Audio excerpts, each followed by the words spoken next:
sejam muito bem-vindos, muito bem-vindas ao Wake Up Drops, onde eu trago pequenas pílulas para o seu despertar.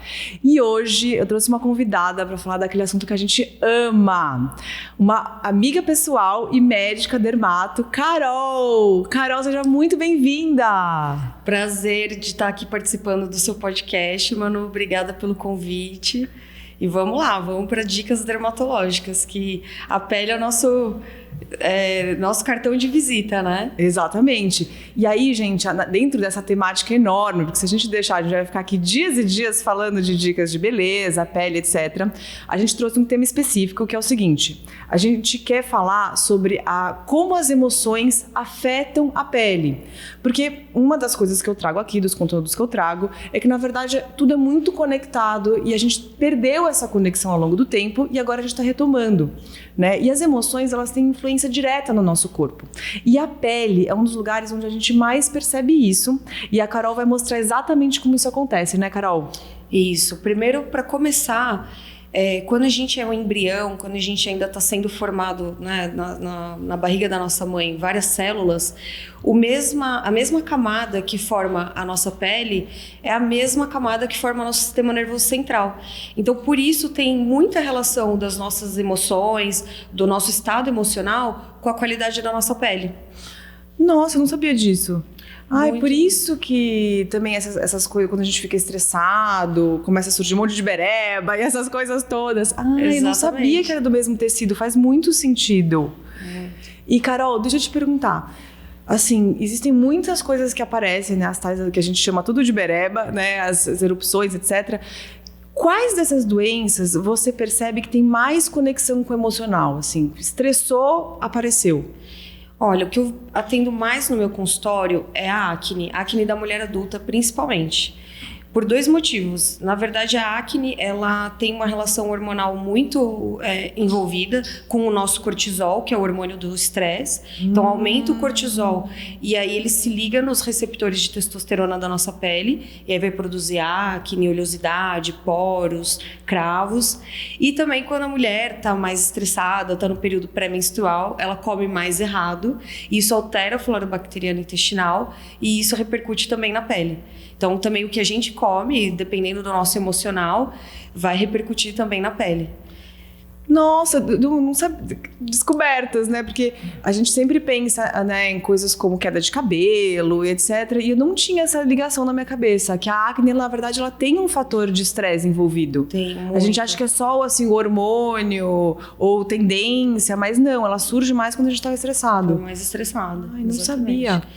E tem outras doenças também, por exemplo, a rosácea, que é uma hiperreatividade vascular, principalmente no rosto, né, que fica vermelhinha. Às vezes a pessoa ela pode ter isso num pico de estresse, ela tá ansiosa e fica vermelhinha, mas tem gente que frequentemente fica com o rosto vermelho, fica com umas bolinhas, principalmente nessa região, que é a rosácea grau 2, né, que já é uma rosácea mais grave, e tem muita relação com o emocional, assim. Tem a questão da alimentação também, mas a questão emocional, ela é predominante. E, Carol, uma coisa que eu vejo as pessoas falando também muito é queda de cabelo. A queda de cabelo tem fator emocional envolvido? Tem também. O estresse, né, que é o cortisol, que é produzido através do estresse, ele se liga nos receptores do couro cabeludo e faz um aumento da queda de cabelo. Nossa, sabe uma vez que aconteceu comigo? Eu tava numa viagem e aí, durante a viagem, teve uma briga, né? E aí teve uma discussão, etc, que eu fiquei muito estressada. E aí foi uma coisa assim que eu só fui me ligar muito tempo depois nessa relação. Caiu, assim, me deu uma alopécia. Eu tirei um macho, igual o velcro, assim, saiu um chumaço de cabelo na minha mão e ficou sem nenhum cabelo num buraco assim. Então essa é a alopecia areata, quando forma uma placa, né, uma arredondada. Placa, isso. E também tem muita relação com o estresse. Uma outra doença que tem a ver com a alopecia areata, que é quando cai um tufo de cabelo circular, é o vitiligo. O vitiligo, quando perde a pigmentação da pele, tem muita relação com o estresse emocional. E quando cai, por exemplo, quando é uma queda de cabelo por estresse, ela normalmente acontece após 3 meses esse estresse. Então pode ser estresse emocional ou estresse de alguma inflamação, alguma infecção. Por exemplo, na época do Covid, teve muita queda de cabelo pós-Covid. E normalmente tem esse período de 3 meses. Eu ia te perguntar disso, né? Porque eu tive, nossa, gente, uma queda horrorosa, assim. Enchi escovas e escovas diariamente. Falei, vou ficar careca aqui. E eu não tinha feito essa relação que podia ser por causa do Covid, né? A Carol que foi me ajudar a não ficar careca. E aí, por que acontece depois desse tempo? Então, porque a gente tem um ciclo capilar que chama ciclo telógeno. A gente tem 3 ciclos capilares. O anágeno, que dura de 3 a 5 anos, que é a maior quantidade do nosso cabelo. 85% do nosso cabelo está na fase anágena, que ele dura de 6 a 5 anos. E a fase telógena, ela dura 3 meses. Então, o que cai de cabelo são os fios que estão na fase telógena. Eles têm essa duração de 3 meses. Entendi. Então, acentua essa fase telógena de queda. E tem a fase catágena, que dura semanas. Então, consta, por isso que todo dia a gente tem queda de cabelo, porque tem alguns fios que estão na fase catágena. E tem fios que não vão até a fase final, eles nascem com essa programação. Nascem com essa programação, ou já estão no final da fase anágena, que aí eles entram para a fase telógena e depois para a fase catágena. Entendi. Que legal, gente. Tem as fases da lua, igual a fase da lua, né? Que o cabelo também tem essas fases. E agora que você falou da lua, uma dúvida. Você sente que existe uma relação com cabelo e lua? Porque eu também já ouvi falar disso. De cortar o cabelo na lua cheia. Não, eu não sinto eu não percebo essa relação de cortar na lua cheia, o cabelo vai ficar mais cheio. Se cortar na lua crescente, vai crescer mais. Não sinto. Mas uma coisa que eu sinto é que o cabelo, ele cai mais no outono. No outono tem essa relação. Você sabe que agora, a gente tá no final do outono, né? Amanhã a gente já entra no inverno. Caiu muito meu cabelo. Eu comecei a reparar isso. Eu recebi bastante essa queixa da queda de cabelo no outono. E agora parou, né? Agora melhorou. Começando a parar agora, né? Você vê, né? Como a gente é conectado, né? A gente tá tão assim imerso no dia a dia que a gente não para, nossa, tô com uma doença. Mas não, na verdade são ciclos naturais, né? Que a gente vive, que a gente esqueceu que a gente tá dentro, né? A gente tem que aceitar, né? Que tem esses ciclos e o cabelo cai todo dia. E também ele cresce todo dia, então... normal. Carol, e deixa eu te perguntar uma coisa. Outra doença que eu sinto que possa ter uma relação forte é a psoríase. Como é que fala? Psoríase. Me conta dela. Então, a psoríase, ela tem uma relação muito forte do estresse emocional, né? Então, se a gente está mais estressada, quem tem a predisposição genética, né, de ter a psoríase, a pessoa ela pode desenvolver placas, aí já uma outra manifestação, né, diferente da rosácea. Então são placas vermelhas, descamativas e que normalmente coçam. Elas podem estar localizadas no couro cabeludo, no cotovelo, joelho, na região lombar aqui das costas. Na verdade ela pode pegar o corpo inteiro, mas essas são as regiões mais características. E tem muita relação tanto com estresse quanto com hábitos de vida errado. Então, comer errado, comer muitos alimentos industrializados, não praticar exercício físico, bebida alcoólica, tabagismo. E a gente sabe que uma pessoa que está comendo errado, tá tendo hábitos de vida errado, tem um componente emocional já alterado, né? Então, Sim. Às vezes o emocional dela já não tá bom, aí ela come errado, ela bebe mais bebida alcoólica, fuma mais. Vira um ciclo vicioso, né? Fica um ciclo vicioso. E aí ela vai manifestar mais a psoríase. Carol, eu tenho uma imagem, vou até pedir pro pessoal aqui da produção colocar depois, colocar aqui para vocês verem, que é um menino, um jovem adulto, que ele tem uma foto antes da guerra e depois uma foto depois da guerra. E assim, não posso passar, acho que se passaram poucos anos, ou 2 anos, e ele parece que envelheceu 80, assim, parece que a cara dele foi destruída, derretida. Você acha que a tristeza também é um fator, essa energia tão pesada de uma guerra faz esse estrago? Por que altera tanto a fisionomia? Então, o estresse, né? Imagina um soldado que ficou ali constantemente em estresse, ele fica com uma produção acentuada do cortisol, do mesmo hormônio que a gente falou, da acne, por exemplo, da psoríase, quando a pessoa é muito estressada também tem essa ativação da psoríase, o estresse crônico, ele causa a degeneração do nosso colágeno. Então, vai causar um envelhecimento mais acelerado, mais precoce. E também a gente sabe que os soldados, eles ficam muito expostos ao sol também, né? E o sol também é um grande degenerador do nosso colágeno. A gente vê, né, pessoas que moram nas regiões assim de mais insolação, que a pele vai ficando bem enrugada, bem né? Bem enrugada, bem flácida. Nossa, tem uma pessoa de um clube que eu frequento, que ela, assim, é impressionante. Ela, todos os dias que tem sol, ela está tomando sol. A pele, dá pra ver assim, que parece que a pele tá pendurada nela, assim, sabe? Vai fazendo pregas. Flacidez intensa. Nossa, né? Intensa, assim, impressionante. Viciada no sol. Viciada. O sol vicia? Ele traz uma sensação de bem-estar, né? Mas tudo em equilíbrio. A gente tem que tomar... É importante tomar sol, principalmente nos horários de pico mesmo, que é quando a gente produz mais a vitamina D, que é entre as 10 da manhã e as 2 da tarde, mas dependendo do tipo de pele da pessoa, da coloração da pele, ela tem que ficar mais ou menos tempo em contato com o sol. Então, por exemplo, o meu tipo de pele, que é um tipo 2, né, fototipo 2, eu posso ficar 5 minutos no sol e só para pegar a vitamina D mesmo. Agora, uma pessoa com mais pigmentação na pele, ela pode ficar uns 15, 20 minutos no sol nesse horário de pico, né? Mas ficar tomando sol de longos períodos, isso causa um envelhecimento precoce, além do câncer de pele, né? Sim. Que aumenta muito o risco do câncer de pele. E, Carol, essa questão também, né? Porque na época do Covid que tinha, a vitamina D cura o Covid, abacate cura o Covid, né? Teve todas aquelas coisas. Mas surgiu muito que a vitamina D era muito importante para o sistema imunológico. E é algo que a gente precisa do sol, né? Precisa desse contato com a pele para ser produzido. Conta um pouco sobre essa questão da vitamina D e a saúde, nosso bem-estar, porque as pessoas não tomam mais sol, né? Assim, eu digo, as pessoas que moram na cidade, muitas dessas pessoas, elas ficam, às vezes, dentro de um escritório por dias e não tem esse contato. Isso faz muita diferença na nossa imunidade, no nosso bem-estar? Faz, assim, a vitamina D, ela é responsável por vários mecanismos do nosso corpo, imunológicos, emocionais também, a saúde intestinal, tudo, articular, ossos, né? Então, a vitamina D ela é como se fosse um cofator para várias funções do nosso corpo. Ela é extremamente importante, mas não significa que seja extremamente importante a gente tomar sol todo dia.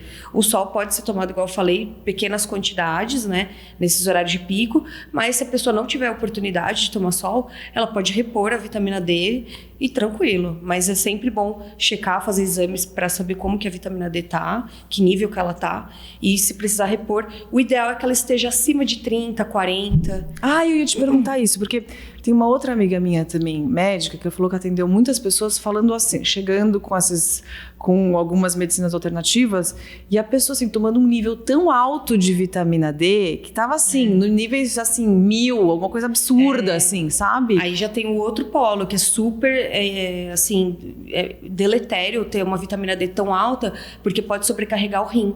E pode dar alteração no rim, pode dar uma série de alterações no cálcio também.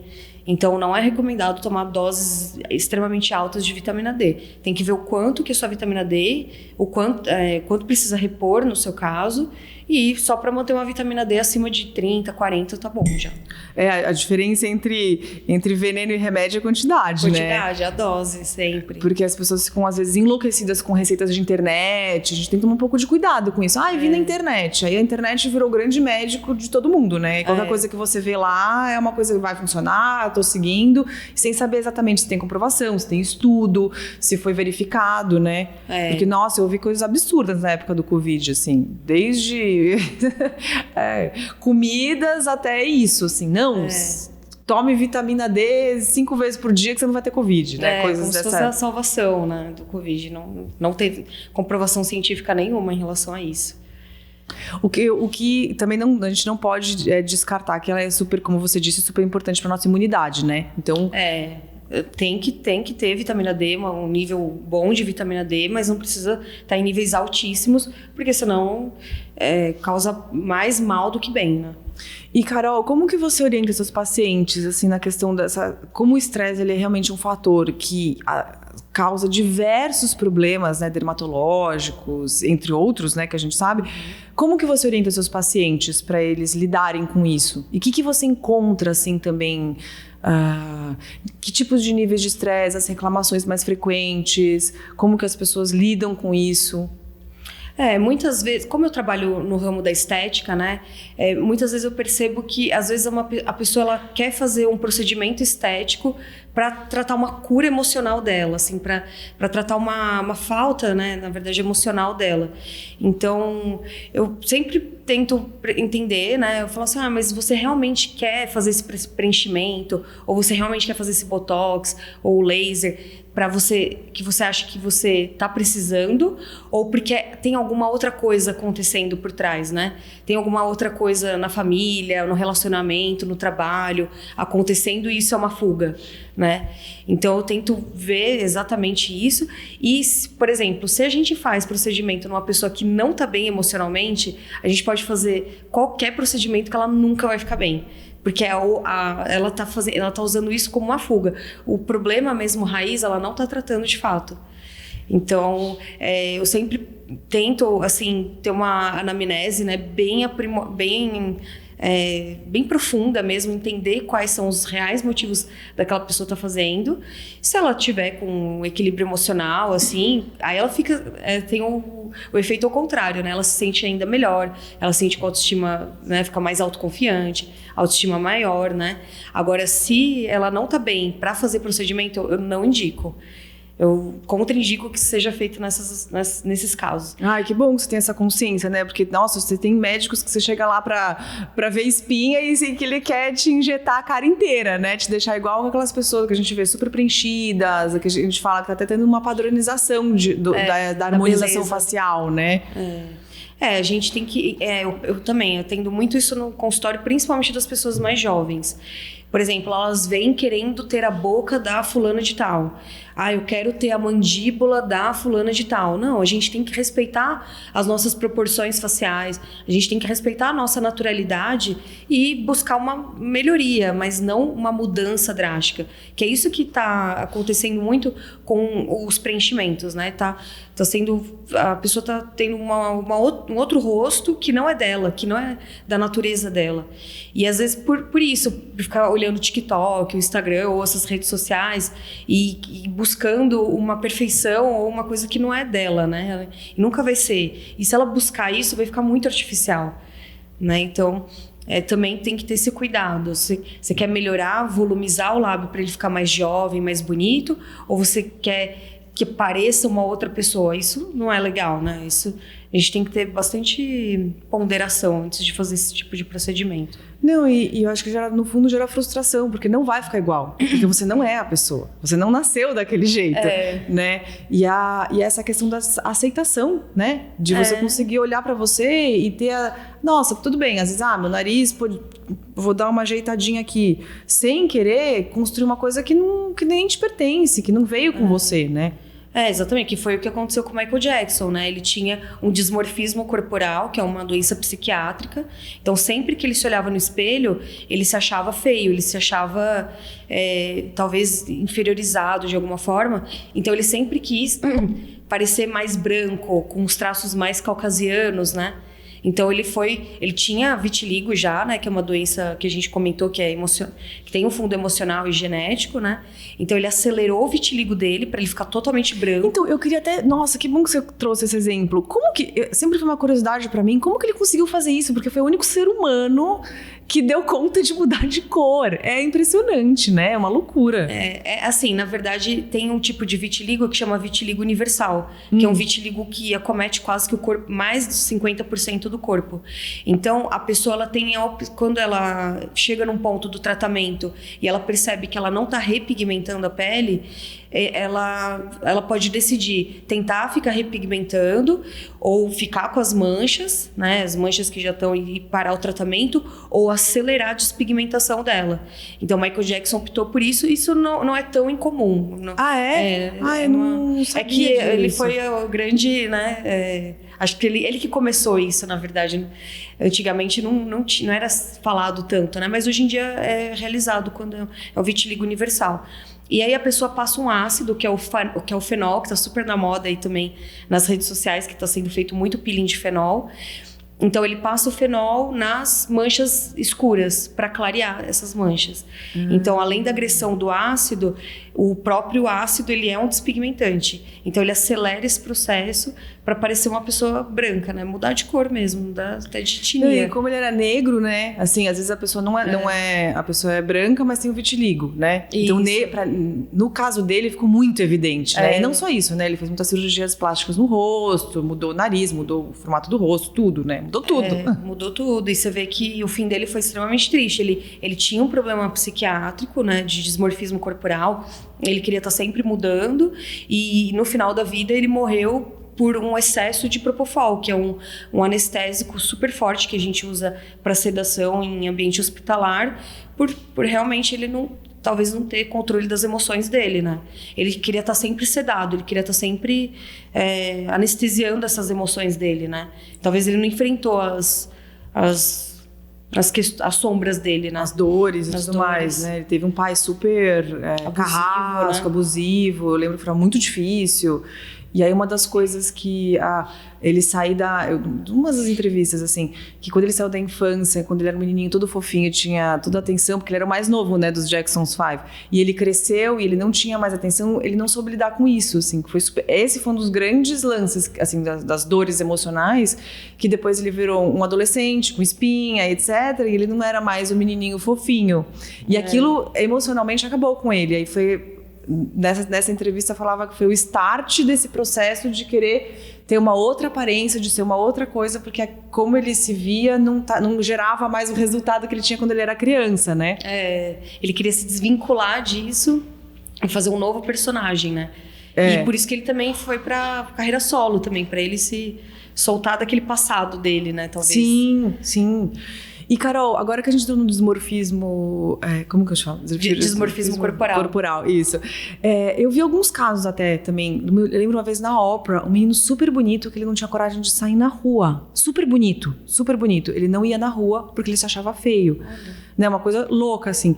O que você tem atendido? O que você tem visto de percepção, assim? Porque agora, com essa questão de internet, TikTok, as comparações que a gente faz, a gente olha a pessoa com filtro, né?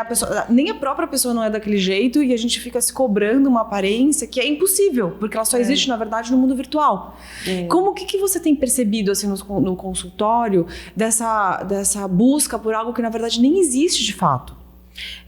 Tá cada vez mais comum isso, né? As pessoas, elas estão usando muito filtro no Instagram, nessas redes sociais, e aí ela não consegue mais se aceitar sem o filtro. Então ela vai em busca da dermatologia ou da cirurgia plástica para buscar aquele filtro irreal. Então acho que assim, uma missão de nós médicos conscientizarmos os pacientes de que é irreal, não existe a pele sem poros, não existe uma pele totalmente sem mancha, sem uma certa irregularidade da pele. Por exemplo, essa região aqui, normalmente ela é mais vermelhinha, a outra região do rosto que ela é mais branca, ou tem gente que tem mais manchinha aqui na lateral. Tudo bem, é normal, isso é do ser humano mesmo. Claro, a gente, né, é gostoso da gente buscar a nossa melhor versão, mas não em excesso, né? Não buscando um padrão irreal, um padrão extremamente robótico, né, de perfeição. Então, conscientização, é trabalho de formiguinha mesmo. Sempre conscientizar, ver se a pessoa tá...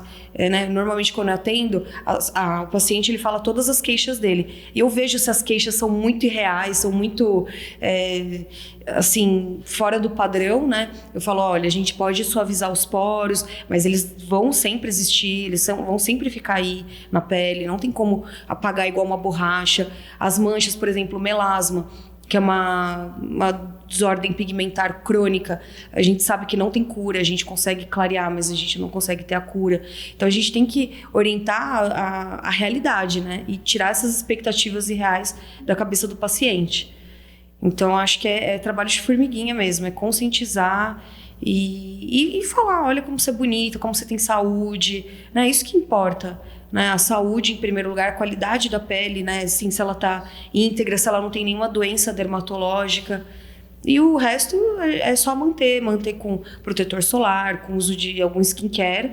E a gente, né, já tem uma qualidade de pele melhor nisso. Não, e eu vejo assim que também uma outra coisa, uma questão, né? O a luta contra o envelhecimento. Que aí a gente estava até falando, né? Ontem eu estava conversando com a Carol, a gente estava falando da Madonna, né? Que para ela, eu lembro que ela apareceu em 2016 fazendo um discurso, acho que era no Grammy, se não me engano, claramente para ela estava sendo muito difícil envelhecer. Né, ela se sentia que estava sendo deixada de lado por causa da aparência. E aí ela foi em busca, né, de um tratamento, etc. E ela ficou muito estranha, para dizer o mínimo.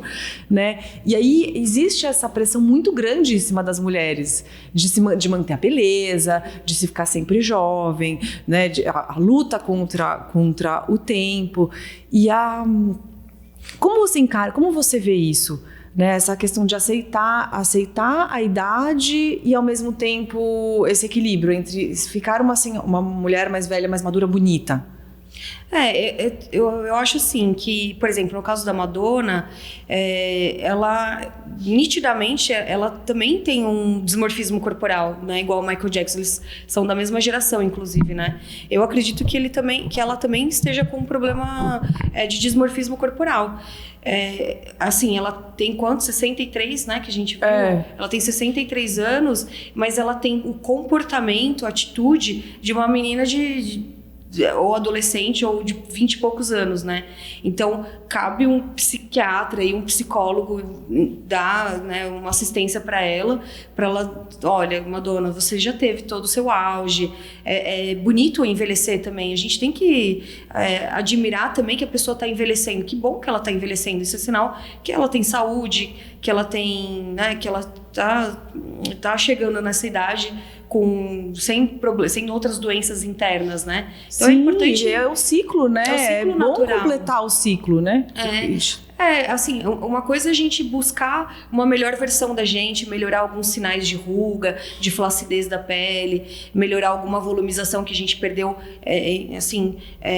num equilíbrio. Agora, quando a pessoa ultrapassa esse equilíbrio, igual a Madonna ultrapassou, ela colocou muito preenchimento, muito ácido hialurônico, ela tá querendo ser a pessoa que ela era mais jovem. E isso não é natural, né? Eu sempre falo, o natural sempre vai estar na moda. O natural sempre vai ser algo belo, né? Sim. E o artificial sempre vai ser estranho, sempre vai ter aquele olhar de igual o robô, né? Parece que a gente está virando um robô e não mantendo a nossa humanidade, né? Eu gostei dessa comparação, porque a gente está tão tomada pela tecnologia que parece que a gente está querendo assim, virar algo exatamente, né? Algo que só na tecnologia, só no mundo virtual é capaz de existir, né? E a gente está querendo ver isso dentro da gente. E, cara, outra coisa também, imagino que você atenda também muitos adolescentes e essa questão uma coisa que eu tenho reparado por aí é a questão da frustração, né? Porque você vê as meninas super magras, aí você vê meninas vomitando com bulimia, com anorexia e 1000 tratamentos para você também querer algo que na verdade é muito difícil de alcançar, ou a pessoa tem uma predisposição genética super favorável, etc.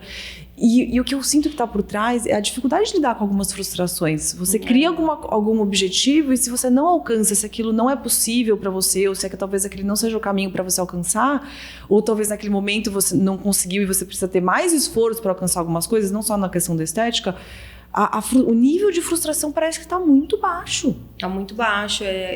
Eu acho que, como essa geração mais nova, né, igual você falou dos adolescentes, eles têm tudo à disposição deles, eles têm tecnologia, um acesso que a gente não tinha na nossa época, né?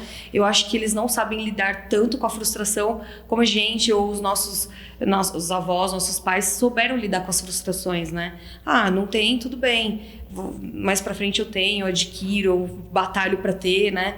O adolescente tem tudo na mão, ele tem um mundo na mão dele, logo na adolescência, né? Que o cérebro ainda está em desenvolvimento. Então, eu acho que ele entende como ele tem poder sobre tudo na mão dele, e quando ele não tem algo, ele se sente frustrado, ele se sente deprimido, e aquilo faz um efeito devastador, né? Na vida dele. É igual você comentou, que um rapaz super bonito, ele não consegue sair de casa porque ele se acha feio. Imagina, ele vai olhar para trás e falar, pô, perdi toda a minha juventude ficando em casa, não aproveitei minha juventude por uma questão estética, né? Olha que absurdo. Então, a cobrança que vai se criando, né? Começa a entrar num lugar, assim, do irreal, do que não faz mais nem sentido, né? Lógico, assim, se você for olhar de fora. As pessoas, elas estão buscando ser um avatar, né? E não mais humanas. Exato, assim, algo que a gente... entrar no videogame, assim, praticamente. No metaverso, né? Não, é uma loucura isso que a gente está vivendo. E eu acho que essa questão que você falou, né, a frustração, porque a gente tem tudo hoje na mão, como tudo está muito acelerado, e a gente não tem referência nenhuma, né? Porque, eu tenho uma filha, né? A Carol daqui a pouco vai ter uma filha também.